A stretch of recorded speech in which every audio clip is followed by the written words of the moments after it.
성경의 여러 인물들 중에 요셉이라는 인물을 잘 아실 것입니다. 오늘은 특별히 요셉이 만난 세 종류의 사람들이라는 주제로 말씀을 나누어 보려고 합니다. 요셉이 만난 첫 번째 사람이 누구냐 한번 살펴본다면 아마도 10명의 형들이 요셉이 만난 중요한 첫 번째 사람들이었을 것입니다. 요셉은 15살의 나이에 야곱이 가장 사랑하는 아내 라헬이 막내 아들 베냐민을 낳다가 죽게 되어서 친어머니를 잃게 됩니다. 야곱이 그러한 요셉을 불쌍하게 생각했는지 아니면 특별히 사랑하는 아내 라헬 때문인지는 몰라도 요셉은 아버지의 사랑을 참 특별하게 독차지했었습니다.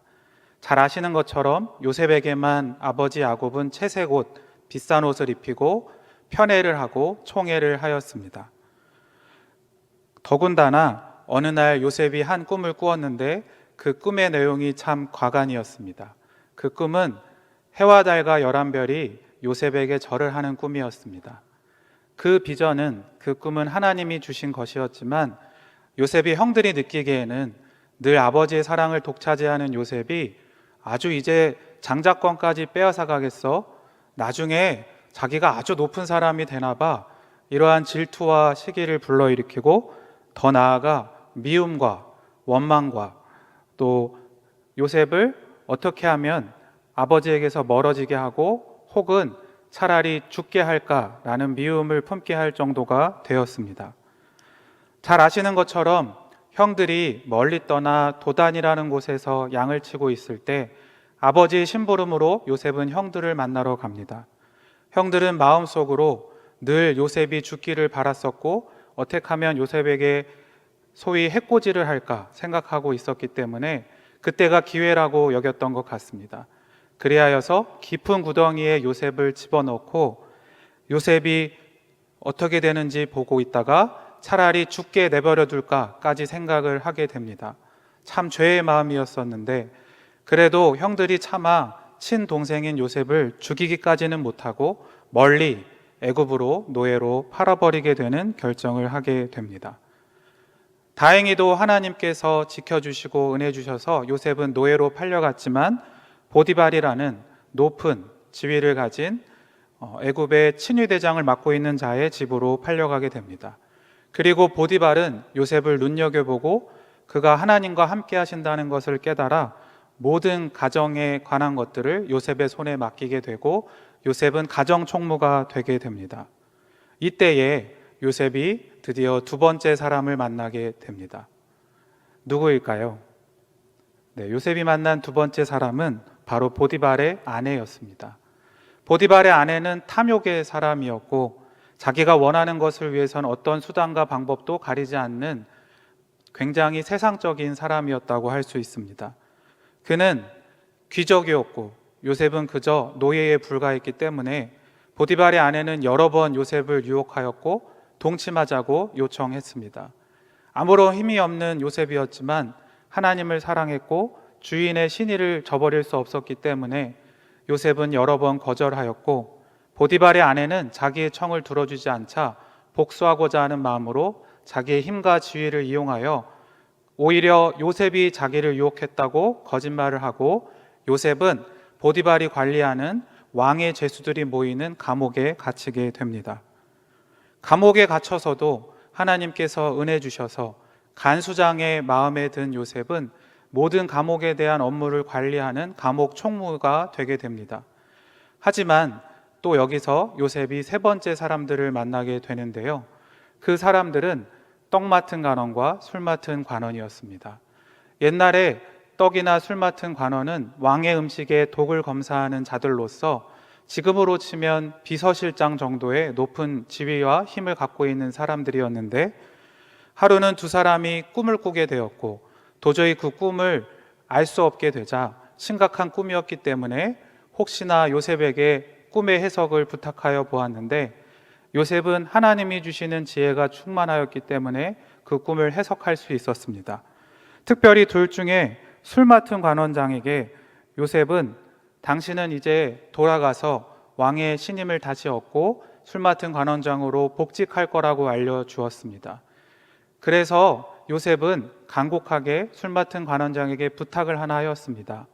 술 맡은 관원장님, 나가시면 제 은혜를 잊지 마시고 왕에게 또 사람들에게 잘 말하여서 저를 이곳에서 꺼내 주십시오. 사실 저는 이곳에 갇힐 만한 나쁜 짓을 하지 않았습니다. 라고 부탁을 했습니다. 안타깝게도 술 맡은 관원은 그것을 까마득하게 잊어버렸습니다. 성경 말씀을 보면 하나님께서 우리에게 술 맡은 관원장이 어떻게 하였는지 알려주시기를 요셉을 기억하지 못하고 그를 잊었다라고 말씀하셨습니다.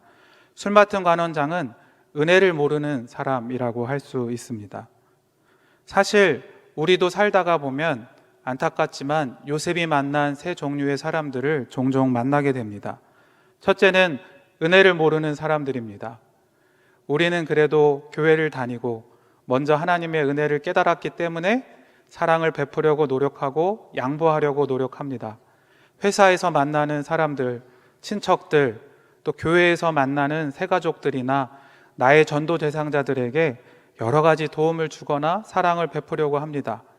근데 그 사람들이 입 싹 닫고 아무것도 안 받은 것처럼 행동하면 마음에 상처가 되고 아이고 저런 은혜를 모르는 사람들 하지 않으셨나요? 우리도 이런 사람들을 많이 만나게 되고 또한 우리가 전도 대행진으로 영적 싸움을 해나가면서 많은 이들에게 복음을 전하려고 하다 보면 또 더욱 많이 만나게 될 것입니다. 두 번째로 안타깝지만 사회생활을 하다 보면 마치 보디발의 아내처럼 악하고 이기적인 사람들을 많이 만나게 됩니다. 부동산을 매매할 때도 보면 자기의 입장만 생각하고 어떻게든 거짓으로까지 해서 가격을 높이 받으려고 하거나 또 부당하게 매매를 하려고 하거나 자기에게 소유가 있다는 것으로 자꾸 막 월세나 여러 가지를 올려받으려고 하는 사람들도 있고 또 회사에서 내가 열심히 수고한 것을 가로채려 하거나 또 오히려 정치적으로 또 이기적으로 행동하여서 나에게 해를 끼치는 사람들이나 여러 가지 나에게 악을 행하고 부정직한 사람들을 우리는 만나게 됩니다. 세상에서는 갑질이라는 말로 이런 말들을 표현하기도 합니다. 셋째로 우리는 살면서 부모라는 이름으로, 형제라는 이름으로, 배우자, 자녀라는 이름으로 여러 가지 가족 관계를 맺게 되는데 모든 가족들이 나를 참으로 사랑하고 행복하게 하시던가요? 안타깝지만 요셉의 형들 정도는 아니더라도 사실 가족에게 받는 상처나 어려움이 가장 아프기 마련인데 때때로는 가족들이 내 마음을 몰라주고 내 수고를 몰라주고 내 희생을 몰라주고 그렇게 교회 가서 같이 신앙생활 하자고 해도 말도 안 듣고 세상을 헤매이고 또 부모 마음도 모르고 자식들이 속속이고 이런 일들이 많이 있곤 합니다. 다시 요셉의 이야기로 돌아가서 요셉은 이제 감옥에서 깊은 절망에 빠지게 됩니다. 성경 말씀에서는 마치 죽음의 상태와 같은 고통을 수월에 내려간다라고 표현을 합니다. 실제로 요셉이 노예로 팔려갔을 때 야곱은 그저 형들이 속였기 때문에 요셉이 죽은 줄 알고 슬퍼하며 수월로 내려갔다라고 성경 말씀이 전하는데요. 요셉도 아마 술 맡은 관원이 까마득히 잊게 되었을 때는 수월로 내려간 것처럼 죽음의 상태에 거의 이르렀을 것으로 보입니다. 요셉이 겪은 첫 번째 위기는 형들에 의해, 가족들에 인해 상처받고 노예로 팔려간 것이었습니다. 그러나 요셉은 순수했고 하나님을 향한 사랑과 믿음이 있었습니다. 해와 달과 열한 별이 절하는 꿈에 대하여 분명히 하나님이 나에 대한 특별한 계획이 있다고 믿었을 것입니다. 그래서 요셉은 열심히 노력했고 보디발의 눈에 띄어 총무가 되었습니다. 하지만 두 번째 고난이 찾아와 요셉은 감옥에 갇히게 되었습니다. 그곳에서도 요셉은 하나님을 믿는 마음으로 열심히 노력했을 것입니다. 그래서 감옥의 총무가 되었습니다. 하지만 아무리 왕의 감옥이라고 해도 거기에는 왕을 대적하는 자들, 왕을 모방하는 자들, 더 이상 왕의 눈밖에 난 자들이 모인 곳일 텐데 아마 술 맡은 관원들처럼 귀인을 만나 요셉이 다시 한번 자유롭게 풀려나는 기회가 앞으로는 정말 5년 뒤, 10년 뒤 20년 뒤일까라고 절망적인 생각이 들 정도로 세 번째로 큰 좌절이 왔을 때 요셉은 모든 것을 포기하고 싶었을지도 모릅니다. 그래서 요셉은 정말 마음속에 더 이상 아무런 희망도 없고 꿈도 없고 이제 나의 힘으로 할 수 있는 것은 아무것도 없구나 라고 하고 지치고 무력한 마음이 들었을 것입니다. 우리도 기도를 하다 보면 어떠한 기도 제목은 정말 이거는 안 이루어지는 거다 보다 하고 절망하는 마음이 드시지, 요셉은 자기 인생 전체가 마치 광야로 쫓겨난 모세와 같이 깊은 절망, 죽음의 상황에 있다고 느끼게 되었을 것입니다. 성경 말씀을 보면 요셉이 감옥에서 3년 정도 있었던 것으로 보이는데요. 요셉이 술 맡은 관원에게 꿈에 대한 해석을 해주고 그리고 나서 2년 정도 후에 요셉이 드디어 감옥을 나와 우리가 아는 대로 바로왕을 만나게 되었다고 말씀을 합니다. 그렇다면 요셉에게 2년 동안 죽음의 상황, 희망이 없는 절망이 있었을 텐데요. 제가 생각하기에 요셉이 최소 1년 정도는 아무런 희망도 없고 소망도 없는 절망을 느끼고 고통 속에 있었을 것 같습니다. 하지만 요셉은 신앙의 사람이었기 때문에 어느 날부터 아니다, 하나님께서 정말 나를 다 버린 것일까? 나를 포기하신 것일까? 정말 내가 아무런 희망도 없는 죽음의 상태인 것일까에 대해서 다시 생각해 보게 되었습니다. 우리는 이것을 이렇게 고백합니다. 하나님, 그래도 모든 것이 하나님의 은혜입니다. 요셉은 자기의 인생이 하나님의 은혜의 손에 있었음을 깨닫게 되었습니다. 첫째로 요셉은 죽을 운명이었습니다. 형들은 요셉을 실제로 죽이려고 하고 미워했습니다. 하지만 하나님께서 형들의 마음을 조절하여 주셔서 어쩌면 노예로 팔려가게 하셨고, 또 아주 힘든 곳, 벽돌을 만들거나 그저 일하다가 쓰러져 죽을 수도 있는 곳이 아니라 높은 보디발의 집에 보내주셨고, 그곳에서 총무의 자리에 올라 나중에 총리가 될 수 있는 연습도 하게 해주셨습니다. 물론 보디발의 아내라는 악독한 사람을 만나 감옥에 갇혔지만 감옥에서도 요셉은 존귀하게 여김을 받아 감옥의 총무가 되었고, 그곳에서도 여러 가지 일들을 훈련받을 수 있었습니다. 그래서 요셉은 자기의 인생 전체를 주관하시고 인도하시는 하나님, 나에게 은혜 주시고 나를 그래도 지금까지 인도하신 하나님에 대해서 다시 생각해 보게 되었습니다. 우리가 요셉에 대한 창세기의 말씀들을 읽을 때 매우 유명한 성경 구절이 있습니다. 잘 아시는 것처럼 요셉에게 하나님이 함께 하심으로 요셉이 형통하였다라는 말씀입니다. 이 말씀은 요셉이 보디발의 집에 노예로 있을 때, 그리고 요셉이 감옥에 있을 때 선포되는 말씀입니다. 아주 젊은 시절에 한 20대 초중반 제가 철없던 시절에는 이 말씀을 여러 번 읽어도 이해가 되지 않았습니다. 하나님, 형통하다니요. 제가 국어사전을 찾아보니 형통하다는 일이 잘 되어가다라는 뜻이던데요. 요셉이 형통한 건가요, 하나님? 요셉은 이제 세상에서 말하는 잘 된다, 형통하다라는 것을 제 정의, 그러니까 하나님의 눈으로 다시 정의하게 되었습니다. 진정한 형통은 세상적으로 잘나게 되고 잘 되어가는 것이 아니라 하나님이 함께 하시는 것이 형통이다, 그것이 은혜다, 모든 것이 다 은혜이다 라는 것을 깨달은 것 같습니다. 그러한 믿음을 가지고 요셉은 드디어 삶의 모든 문제를 하나님께 맡겨야겠다. 내가 지금까지도 은혜로 살았는데 앞으로 죽고 사는 문제를 내가 붙들고 있지 말고 다 하나님께 은혜로 맡겨야겠다라는 결단을 한 것 같습니다. 그래서 요셉은 자유로워졌을 것입니다. 마음은 감옥에 있었지만 영으로는 하나님을 찬양하며, 하나님, 나에게 꿈을 주셨고 지금까지 죽지 않고 살 수 있도록 인도해 주셨으니 앞으로 모든 생사화복을, 또 이 감옥에서 나가는 것이 어느 때인지는 몰라도, 또 하나님께서 나를 다시 높여주시고 살려주시는 것이 언제인지는 몰라도 다 주님께 맡기겠습니다 라고 신앙의 고백을 하였습니다. 요셉이 하나님께 정말 모든 걸 맡겼구나라는 것을 알 수 있는 증거가 하나 있습니다. 말씀드렸듯이 요셉이 술 맡은 관원장, 오늘로 치면 대통령 비서실장 정도 되는 권력을 가진 자에게 꿈을 해석해주고 잘 부탁한다고 꺼내어달라고 하였었습니다. 근데 이제 2년이 지나 요셉이 바로왕 앞에 서게 되었습니다. 하나님의 계획이었습니다. 바로왕이 나라의 운명이 달려있는 무시무시한 악몽 2가지를 연달아 꾸게 되었고, 나라에서 똑똑하다고 하는 어떤 자들을 다 불러 모아도 아무도 그 꿈에 대해서 해석해주고 그 뜻을 풀이해주지 못했습니다.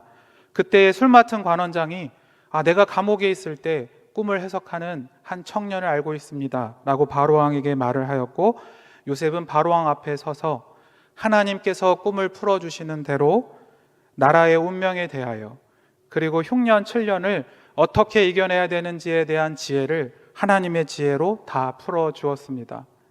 하지만 요셉은 술 맡은 관원장에게 했듯이 그 나라에서 가장 높다고 하는 바로왕에게 자기의 안위를, 자기의 미래를 한 번도 부탁하지 않았습니다. 그저 꿈을 풀이해 주었습니다. 요셉은 하나님께 모든 것을 맡긴 것입니다.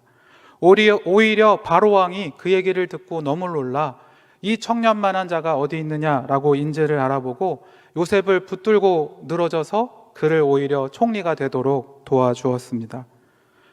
이제 요셉은 세상의 관점이 아니라 하늘나라의 관점, 하나님의 관점으로 세상을 살게 되었습니다. 왜냐하면 죽을 고비도 어떠한 고난도 하나님 손에 달려있다는 것을 알게 되었기 때문입니다. 관계에 있어서도 요셉은 마음을 달리하였습니다. 사실 관계라는 것은 사람 대 사람이 맺는 것입니다. 하지만 이제 요셉에게는 세상의 관점이 아니라 나를 살려주신 하나님, 나와 하나님의 관계의 관점에서 세상을 바라볼 수 있게 되었습니다. 즉 요셉은 나를 죽음으로 몰아넣은 세 종류의 사람들이 있었고, 앞으로도 나는 그런 사람들을 많이 만나게 될 것이지만, 하늘의 관점, 나를 살려주신 하나님의 관점으로 그들을 용서하고 사랑하고 그들을 구원으로 인도할 수 있는 사람으로 살아야겠다, 또 그런 사람으로 빚어지게 된 것입니다.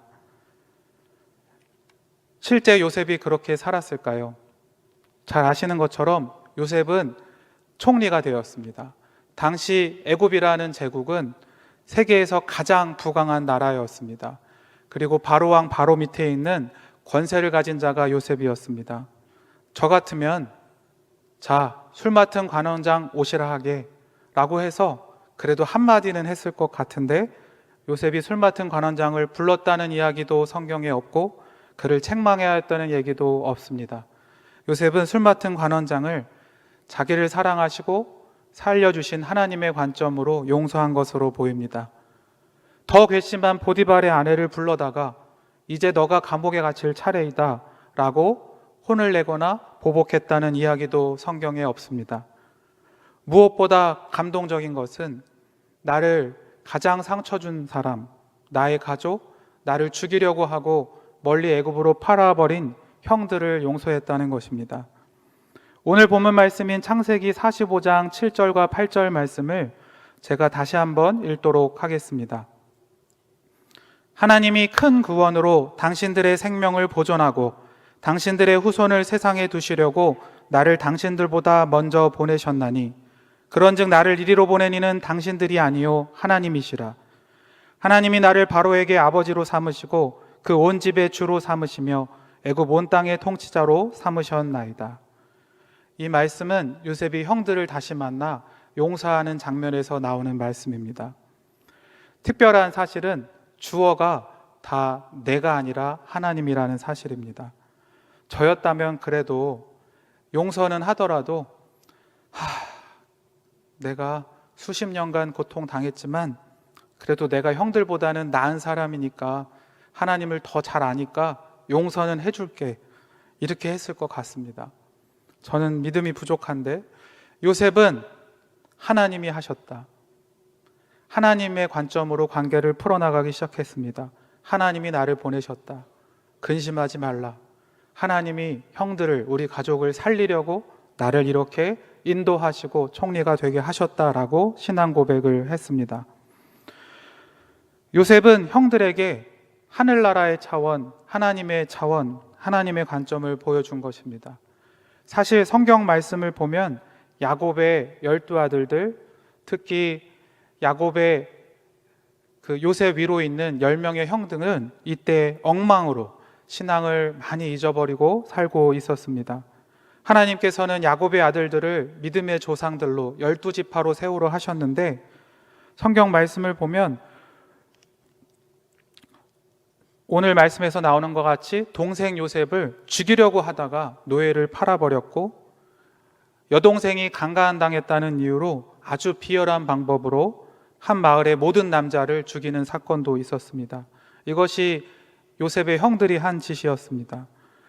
장자 르우벤은 아버지의 첩과 동침하기도 했고, 유다는 어쩔 수 없는 상황이긴 하지만 며느리와 동침하여 후손을 이어가는 일도 있었습니다. 즉 요셉의 형들은 하나님이 보시기에 신앙에서 멀어지고 세상적으로 살아가고 있었습니다. 누가 그들을 돌이키고 회복할 수 있을까요? 누가 그들에게 정말 내가 잘못 살았구나, 내 인생이 많이 망가졌구나, 10년 깊이 회개하여서 내가 이제 하나님의 뜻대로 살아야겠구나 라고 돌이킬 수 있을까요? 누가 그들에게 하나님의 사랑과 하나님의 용서와 하나님의 뜻을 보여주는 롤모델이 될 수 있었을까요? 그것은 요셉처럼 모든 관계를 하나님의 사랑으로, 모든 인생의 문제를 주관하시고 나를 살려주시는 하나님의 관점으로 풀어내는 사람이어야 형들을 돌이킬 수 있었을 것입니다. 형들은 아마도 요셉을 다시 만난 그날, 그리고 감히 받을 수 없는 용서를 받은 그날에 많이 뉘우치고 회개하고 하나님께 돌아오게 되었을 것입니다. 완전히 내가 잘못 살았구나, 내 중심으로 살았고 세상 사람들과 똑같이 살았구나. 사실 요셉이야말로 우리에게 배신당하고 말도 못한 고생을 하였고 원망하고 미움으로 살 수 있었는데, 요셉은 오직 하나님의 뜻대로 사는구나 하는 모습을 보고 회개하게 되었을 것입니다. 사랑하는 성도 여러분, 오늘 요셉이 만난 세 종류의 사람들의 이야기는 사실 우리들의 이야기이기도 합니다. 말씀드렸듯이 우리도 은혜를 모르는 사람들을 많이 만납니다. 은혜를 모르는 사람들은 사실 우리 마음속을 좀 괘씸하게 하고 약오르게 하는 사람들입니다. 내가 그렇게 잘해줬는데, 내가 그렇게 사랑을 퍼주고 그렇게 하나님의 사랑을 전하려고 애썼는데, 내가 그렇게 회사에서 도와주고 사업장에서도 잘해주고 했는데 어떻게 저렇게 모를 수가 있을까? 또 전도를 하다 보면 내 마음도 모르고 내가 그렇게 챙겨줬는데 어떻게 그렇게 교회 한 번을 안 올까? 하나님 있는 것이 얼마나 참 기쁘고 감사한 일인데, 이러한 사람들을, 은혜를 모르는 사람들을 많이 만날 수 있습니다. 또 안타깝지만 사회생활을 하다 보면 세상에서는 하나님을 모르고 하나님을 무시하고 악하게, 또 죄악으로, 이기적으로 탐욕을 가지고 사는 많은 사람들이 있습니다. 그들 때문에 우리는 많은 손해를 보기도 합니다. 사실 알면서도 하나님을 믿기 때문에 당해주기도 하고, 회사에서 자기 일을 막 미루거나 부당한 방법으로 나를 괴롭힐 때도 그저 참고 인내하기도 합니다. 마지막으로, 없으면 좋겠지만 항상 마음속에 간절한 기도 제목이 되고 또 나에게 아픔과 상처를 주는 가족들이 있을지도 모릅니다. 사실 많은 뉴스에 나오듯이 부모님이 이제 연로하셔서 돌아가시게 될 때에 얼마나 많은 형제들이 돈 때문에, 재산 분할 때문에 싸우는지도 모르고, 또 교회에서 우리 지체들에게 얘기 들을 때도 나도 우리 형제들이랑 싸울 뻔했는데 그냥 내가 교회 다니니까 양보했어, 이런 얘기도 듣고, 또 내가 바로 그런 사람으로 살기도 합니다. 또 부모님에게 상처와 아픔이 있을 수도 있고, 배우자가 오랫동안 기도했지만 하나님을 잘 믿지 못하고 또 세상 속에서 살아갈 수도 있고, 또 자녀들도 아무래도 철이 들 때까지는 우리가 많이 기도하게 되고 우리의 마음을 아프게 하기도 합니다. 하지만 사랑하는 성도 여러분, 예수님께서는 우리에게 죽기까지 사랑하신 예수님의 사랑을 알게 하셨고 우리 인생 전부를 은혜로 바라볼 수 있는 믿음을 주셨습니다. 그래서 우리도 예수님의 마음으로 살아갈 수 있습니다. 우리도 한때는 요셉처럼 하나님은 왜 나에게 이런 사람들을 만나게 하셨을까? 원망할 수 있고 불평할 수 있고 마치 죽음의 상태처럼 모든 것이 우울하고 힘들고 그런 마음으로 살아갈 수도 있습니다. 하지만 다른 관점으로 보면 나를 피 흘리기까지 사랑하신 예수님의 눈으로 내 삶을 그래도 다 은혜로 바라보고 하나님께서 나를 살려주셨고 은혜로 지금까지 인도하신 그 눈으로 바라보고 또 요셉처럼 나의 생사와 복을 주님께 다 맡길 때에 나를 살려주시는 하나님, 나를 건지시는 하나님이 나에게 해주신 것처럼 내가 이러한 세 종류의 사람들을 만나고 있다면 나는 그들을 용서하고 사랑하고 그들이 하나님께 돌아오게 하고 그들이 다시 하나님의 사람들이 되게 하고 그들의 인생을 살리는 귀한 사명을 맡은 자구나 라고 깨달을 수 있습니다. 사람 대 사람의 관계의 관점이 아닌 나와 하나님과의 관계의 관점으로 하늘나라의 관점으로 나에게 악하게 대하는 사람들, 상처 주는 사람들, 실망을 주는 사람들을 대해야 할 것입니다. 또 우리 자녀들이 여러 가지 기도 제목들로 우리의 마음을 안타깝게 할 때도 그들을 위하여 끝까지 사랑으로 눈물로 기도하여서 그 자녀들이 다 기도로 잘 될 수 있도록 힘을 내야 할 것입니다. 요셉은 모든 형들을 돌이키게 하고 더 이상 세상을 따라 사는 것이 아니라 이제 이렇게 살면 안 되는구나, 하나님께 회개하고 돌아와서 신앙으로 하나님을 따라 살아야 하는구나 라고 하게 정말 12지파답게 살 수 있게 도와주었습니다. 우리 또한 내가 만나는 모든 사람들에게 또 전도 대행진 시즌을 맞이하여 전도에 힘쓰며 태신자들을 만날 때에 그들이 나를 통하여 하나님의 사랑을 알게 하고 하나님을 따라 사는 사람들, 예수님을 따라 사는 사람들로 인도하는 저와 우리 모든 성도 여러분들이 되시기를 간절히 소망합니다.